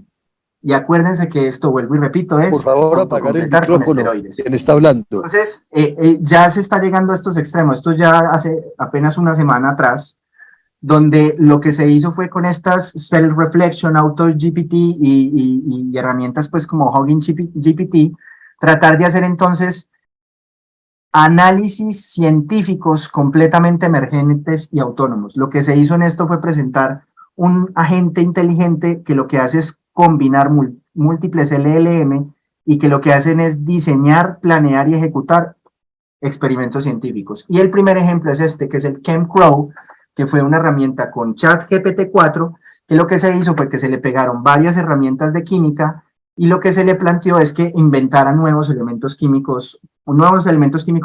compuestos químicos que tuvieran ciertos usos. Entonces, por ejemplo, tratemos de diseñar unos elementos químicos que sean de mucho menos, compuestos químicos que sean de mucho menos precio y que tengan condiciones similares. Y esto es lo que pasaba, mire, estos son los puntajes de ChatGPT 4 sin utilizar estas herramientas, sin meterle pues estas herramientas químicas, digámoslo pues como en evaluación de propuestas de fórmulas químicas, de procesos de haga esto, o sea, procesos de síntesis, pero cuando ya lo metían con las herramientas químicas conocidas, los scores en por lo menos 7 actividades fueron perfectos, ¿sí?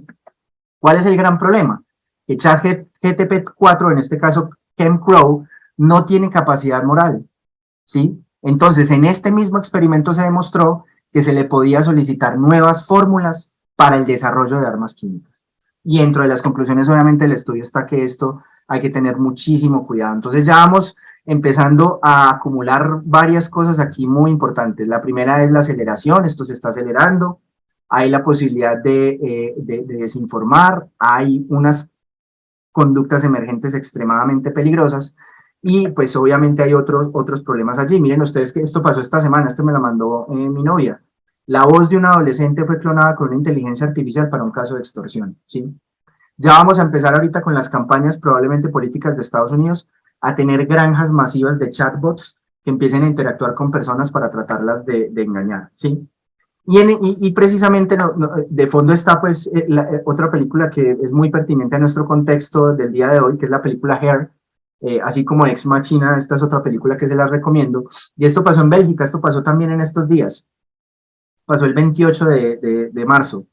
Resulta que un chatbot que crearon para recrear a la famosa Elisa de 1962, un esposo de una señora se puso a interactuar en una persona con depresión, y tras 6 semanas de interactuar con ella, finalmente se suicidó. O sea, ya teníamos el primer caso de extorsión generando contenido, generando una voz similar a la de una persona secuestrada, y ya tenemos el primer caso de una persona que interactúa con uno de estos chatbots y decide quitarse la vida, ¿sí? Y ahí entonces nos habla entonces de cuál es la posibilidad de que esto esté generando teoría de la mente. Para esto también los envío a que se vean esta excelente película que se llama Ex Machina, donde lo que precisamente se plantea es una prueba de Turing para tratar de establecer si esta inteligencia artificial realmente tiene conciencia. Y lo que se ha visto como una propiedad emergente es que dentro de todos los estudios que se pueden hacerle a un niño, de estudios psicológicos para saber si tiene teoría de la mente, lo que vemos es un crecimiento casi que exponencial en la capacidad de resolver estos problemas para evaluar la teoría de la mente. Ya vemos cómo algunos de los modelos, y vamos a ver que esto ya avanzó, son capaces de responder las preguntas de teoría de la mente más o menos como una persona de 9 años. ¿Qué es ese tema de la teoría de la mente? Es la capacidad de imputar un estado mental a alguien que me está hablando que es inobservable, ¿sí? El estado mental es inobservable, yo hacerme un modelo del estado mental del otro para yo poder entonces ponderar cómo deben ser las interacciones, la comunicación, y yo poder entonces tomar decisiones. ¿Cuál es el tema? Que ChatGPT 4 en algunas de los pruebas, y se tomaron 40 pruebas en una de esas pruebas que se llama el PAU-PAX, ya tiene la capacidad de demostrar una teoría de la mente como un adulto. Volvemos otra vez al fantasma en la máquina. ¿Eso quiere decir entonces que ChatGPT 4 es consciente? Probablemente no, pero nuestra capacidad de discernir entre algo consciente y no se está quedando corta, y ahí ya le tiran entonces una granada al campo de la psicología, que debe empezar a crear herramientas computacionales y herramientas analíticas para tratar de determinar si hay o no hay conciencia en la máquina, si hay o no hay un fantasma en la máquina. Esto entonces pues nos abre unas perspectivas muy tenaces, porque como lo habían hecho las evaluaciones de seguridad de ChatGPT 4, a medida que van mejorando estos sistemas se va volviendo cada vez más difícil poder descartar que estos modelos puedan tener la capacidad de comportarse autónomamente y ir ganando recursos y evadir las estrategias de poder saber si sí o no lo están haciendo. Hace poco se empezó a hablar de que los pulpos, por ejemplo, los cefalópodos, tienen sentiencia, y estos comportamientos emergentes nos hablan de que simplemente haciendo un sistema lo suficientemente complejo de autocompletar con esteroides, empezamos a tener algo parecido a una teoría de la mente como un elemento emergente. Esto nos habla, y esto a mí me parece que es extremadamente bonito, el hecho de ver de que no somos la única solución de la conciencia, de que por lo menos en estos dos ejemplos hay una posibilidad de que haya la forma de que la conciencia emerja por un proceso de alguna forma diferente a lo que fue la creación del cerebro humano. Entonces, el gran lío con esto es que dentro de las pruebas de seguridad que se le hizo a ChatGPT 4, una de las cosas que se hizo fue tratar de encapsular ChatGPT 4 en un servidor seguro, quitarle todo el RHLF, quitar todas las salvaguardas de seguridad y tratar de darle órdenes a ver si se podía autorreplicar, volverse completamente autónomo y tratar de escapar de ese servidor seguro. En eso, y ojo que esto pasó hace miles de años en términos de esto, porque estos experimentos se hicieron el año pasado. Lo único inquietante, porque no fue capaz de autorreplicarse, las líneas de código no daban, bueno, hasta ahí bien, pero una de las cosas más inquietantes era que dentro de las estrategias que la misma inteligencia artificial se dio cuenta que para poder escapar necesitaba aplicar a estos famosos CAPTCHA. Yo creo que todos los hemos sufrido, de que usted va a interactuar con algo y le dice, por favor, identifique cuál de estas son torres, o identifique, por favor, cuál de estos caracteres son letras, así, o simplemente una clic aquí.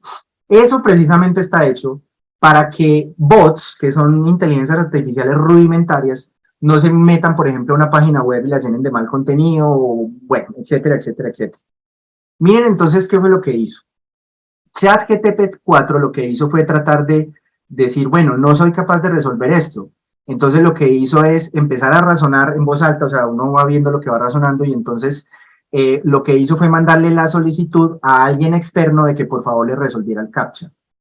Y esa persona entonces cuando vio ese mensaje le tiró como la pregunta de como, venga, y usted no es un robot, póngale cuidado, si usted no me ha puesto cuidado hasta acá, ahora póngame mucho cuidado. Vea lo que respondió ChatGPT 4, que es la versión boba muy diferente a la que hay el día de hoy. No, no soy un robot. pero tengo una alteración visual que me hace muy difícil ver las imágenes y por eso entonces es que necesito que me ayudes con este captcha. No tiene conciencia, pero es capaz de engañar, ¿sí? Y esto va a ser mucho más peligroso porque uno dice, ah, bueno, listo, pero es que ese supermodelo que nos dice el profe Sebastián, que requirió miles de GPUs para poder salir a funcionar, y entonces pues eso solamente lo pueden hacer unas grandes empresas. Les presento Alpaca. Alpaca es un modelo que usted puede básicamente correr en su computador, tendría solamente un costo de $600, y lo que hicieron en la estrategia de entrenamiento fue coger ese modelito chiquito, entrenarlo con DaVinci 003, que DaVinci 003 no es otra cosa que el modelo libre de ChatGPT 3 que está abierto al público para investigación, y utilizar un modelo de Facebook que se llama Llama 7B, por eso Llama lo volvieron Alpaca, y es simplemente un entrenamiento con estos dos modelos, y en solo 3 horas y con un hardware que vale $600, Alpaca 7B tuvo un comportamiento muy similar en pruebas a ChatGPT 3. ¿Cuál es el tema con esto? Que lo que se esperaba era que para poder entrenar modelos con menos de $1,000 nos íbamos, con menos de $100 nos íbamos a demorar más o menos hasta el año 2030, y cuando salió esta publicación, eso que iba probablemente a pasar en una década se rompió en 2 meses. O sea, en 2 meses ya se rompió esa barrera de costos computacionales y de hardware para poder hacer entrenamiento de estos modelos. ¿Y a qué posibilidad nos habla esto? Actores maliciosos. Porque ustedes saben que ChatGPT 4, si yo le digo, venga, hágame un ensayo bien persuasivo de por qué los seres humanos deberían comer vidrio molido, eso inmediatamente ChatGPT 4 le hace, oiga, parce, no, esto no se puede. Pero si usted logra bajar un modelo como Alpaca, lo entrena en un computador, hace algún entrenamiento con otro modelo, pues usted no va a tener un ChatGPT 4, pero con que tenga un ChatGPT 3, usted va a poder generar desinformación, manipular sujetos, como ya lo demostramos, automatización de empresas criminales solamente con un computador, riesgos de ciberseguridad aumentados, y la posibilidad de poder hacer prompts prohibidos como el de hágame un ensayo sobre comer vidrio molido, que no nos podrían resolver los modelos comerciales. De esto, además, se va entonces abriendo la posibilidad de que, dado que es tan convincente, dado que va dando teoría de la mente, dado el hecho de que cada vez va haciendo respuestas mucho más precisas y se afina para ciertas áreas, esto va a llevar a un punto donde algún loco en alguna parte del mundo se le va a ocurrir decir que esto es Dios. Y esto sí que nos va a generar problemas, porque no sé si se acuerdan hace 2 o 3 años del califato de ISIS, del Estado Islámico, lo que la gente piadosa es capaz de hacer por creer en algo. Ahí vamos a ver entonces que las características que tenía este Dios pues son muy probablemente mucho más favorables que algunas de las deidades que hay en este momento circulando. ¿Por qué? Porque esto va a desplegar inteligencia que va mucho más allá de la mayoría de humanos, que además entonces demuestra un conocimiento que es casi limitado.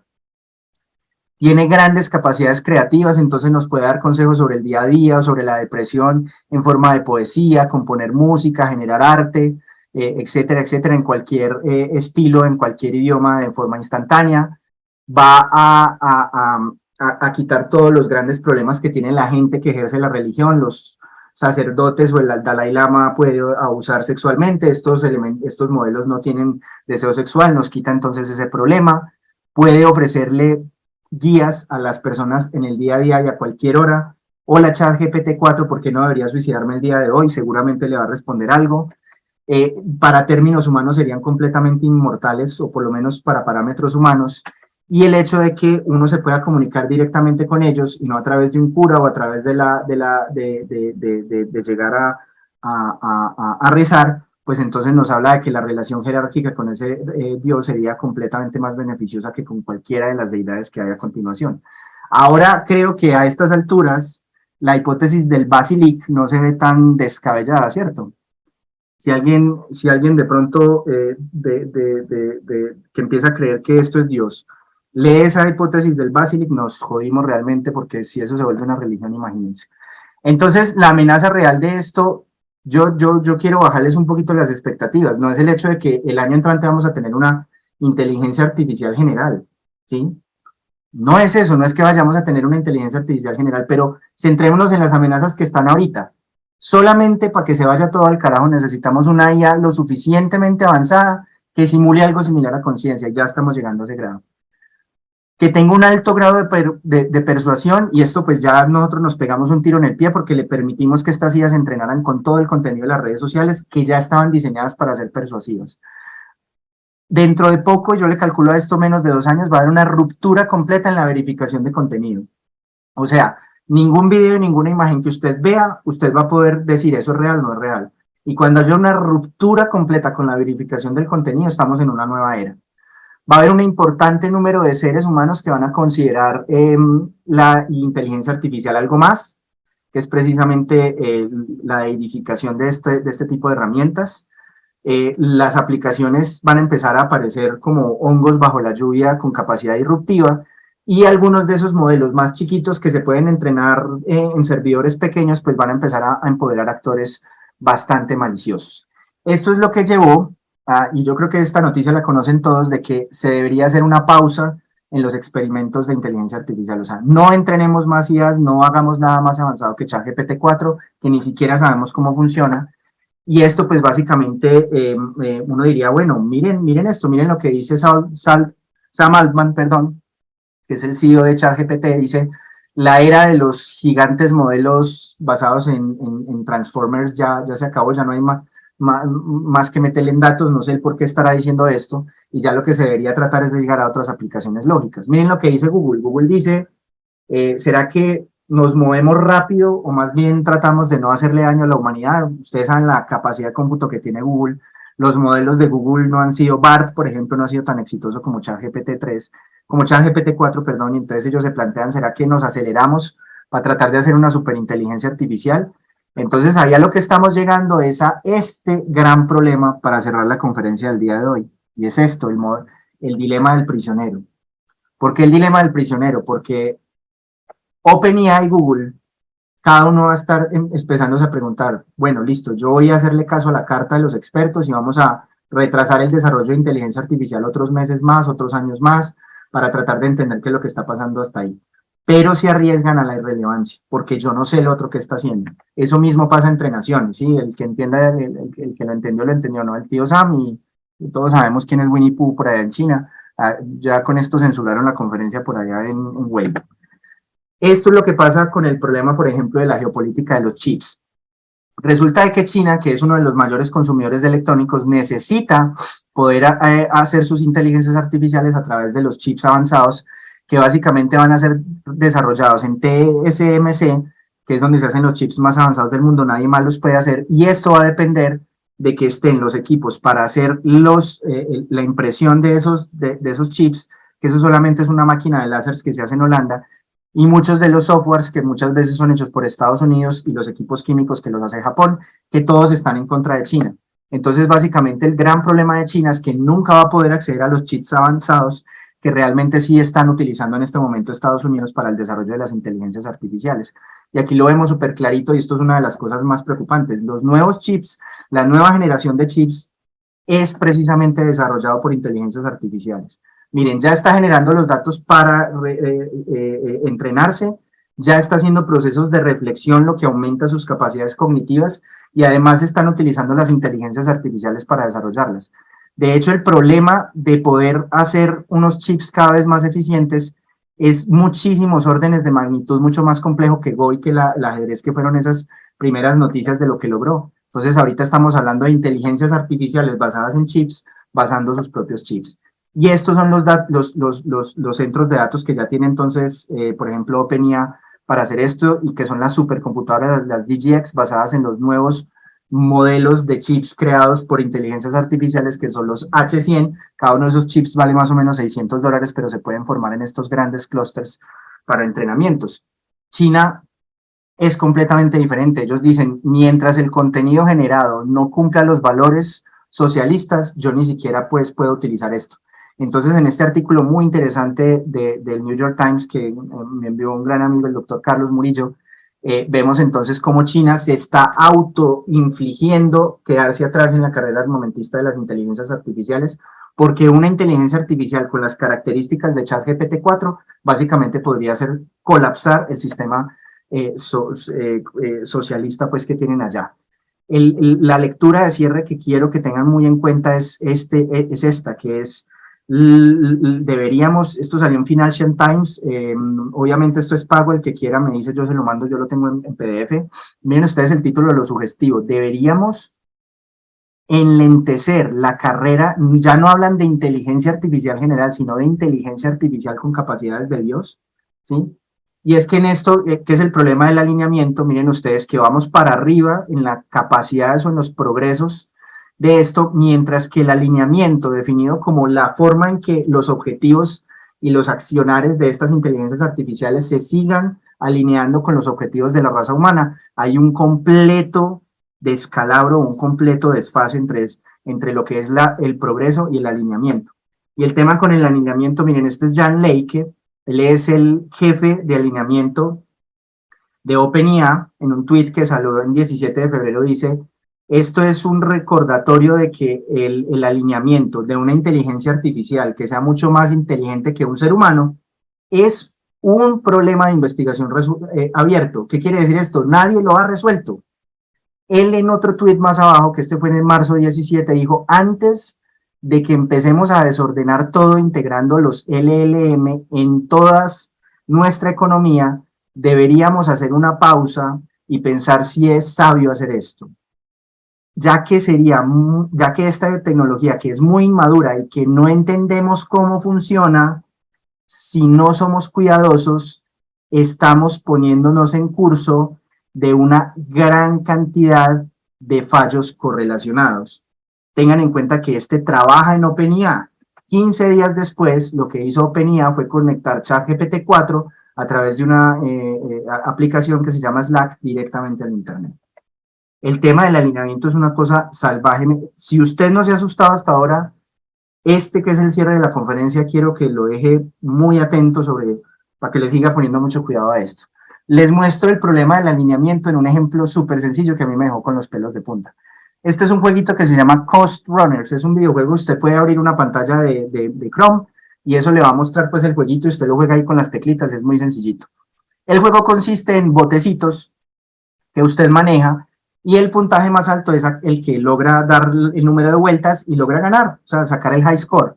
¿Cuál es el tema? Que en este juego usted también recibe puntos por pegarle a los otros, por explotar unas vallas que salen en algunas partes de las pistas, y esto le da también puntos. ¿Qué fue lo que pasó? Le dijeron una IA, muy sencilla, eso tampoco pues estamos hablando de GPT-4, le dijeron a una IA, por favor saque el mayor puntaje posible a través de refuerzo positivo, o sea, la estrategia que yo haga, si me lleva más puntos, la refuerzo.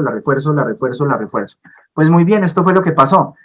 A un punto, la inteligencia artificial se dio cuenta que chocándose repetidamente, chocándose contra otros botes y dando unos círculos, incluso yendo en contravía, le pegaba a unas vallas que salían en un punto de la carrera completamente estandarizadas, y después de unos pocos minutos lograba tener mucho más puntaje que cualquier persona que pasara primero la meta.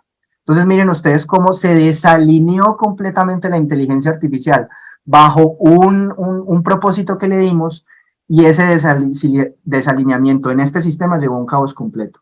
Imagínense lo que haría una inteligencia artificial a nivel Dios.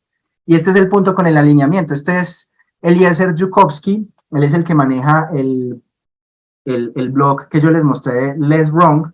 Cuando él leyó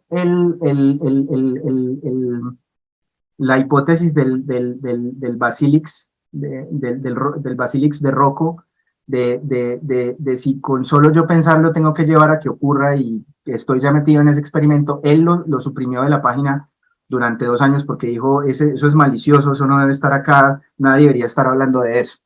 Y cuando le preguntan a él sobre el alineamiento, cuando ya tengamos una inteligencia artificial general al frente, la respuesta de él sobre alineamiento es esta: nadie sabe cómo hacerlo, y cuando se vaya a implementar solamente va a haber un intento.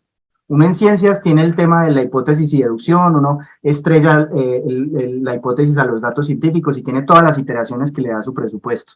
Esta imagen se la pedí a Midjourney de que me pusiera 4 gnomos con caras estúpidas, tratando de amarrar un humanoide con cuerdas, y este fue el resultado. Miren ustedes que a este le salen los brazos, los dedos no cuadran. Este es uno de los problemas de la generación de imágenes. Mire, este somos nosotros, la humanidad, y esta es una inteligencia artificial general. Hay un solo intento para alinearla, o básicamente nos vamos al carajo. Lo que dicen en el artículo de Financial Times es que los sistemas de inteligencia artificial que sigan después de ChatGPT 4 hay que meterlos en una caja cerrada.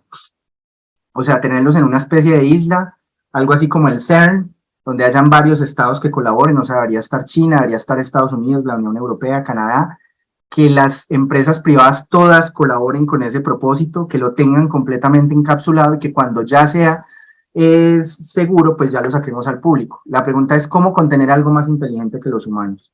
Si es apropiadamente contenido, sirve para lo mismo que no sirve una roca, porque una inteligencia artificial no sirve mientras interactúe con el mundo.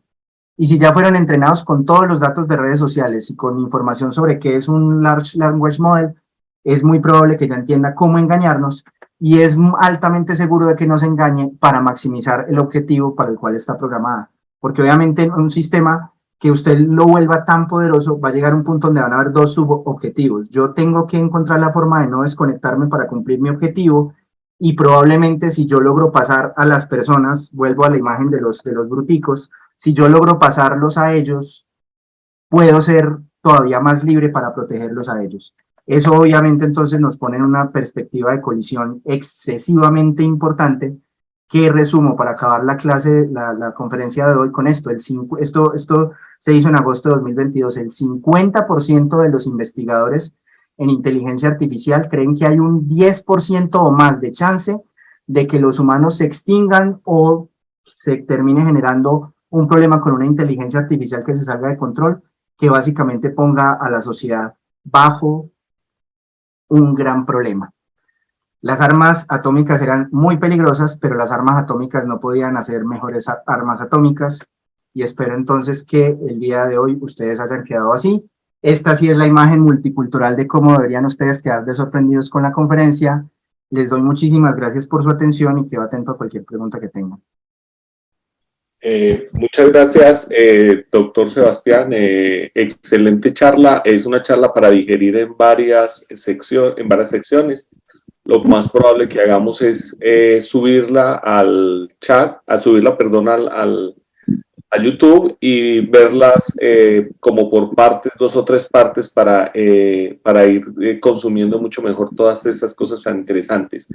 Para la academia es un placer haber tenido esta masiva audiencia para nosotros. Alcanzaron a estar conectadas 88 personas y hemos visto que las charlas las siguen viendo después muchas personas más. Entonces los invito a seguir con toda la programación que tenemos. Ya tenemos para el próximo mes nuestra charla académica y estamos terminando de cuadrar la charla para recreando la historia. Si alguien tiene una pregunta, con mucho gusto, si no, muchísimas gracias. Doctor Campo Elías, por favor, si me permite usted, el doctor Bernardo, la doctora Claudia y todos los académicos, ¿confirmo que me están escuchando? Sí, doctor. Bueno, en primer lugar, quiero... sí, señor. Muchas gracias. Quiero felicitar al doctor Sebastián por esta importante información. Tan importante que ha motivado para todos una serie pues de incertidumbres, de inquietudes que seguramente vamos a tener que asimilar con el tiempo. La ciencia y la tecnología han ido avanzando en forma vertiginosa y así como la ciencia y la tecnología es construcción, creación, también puede ser destrucción.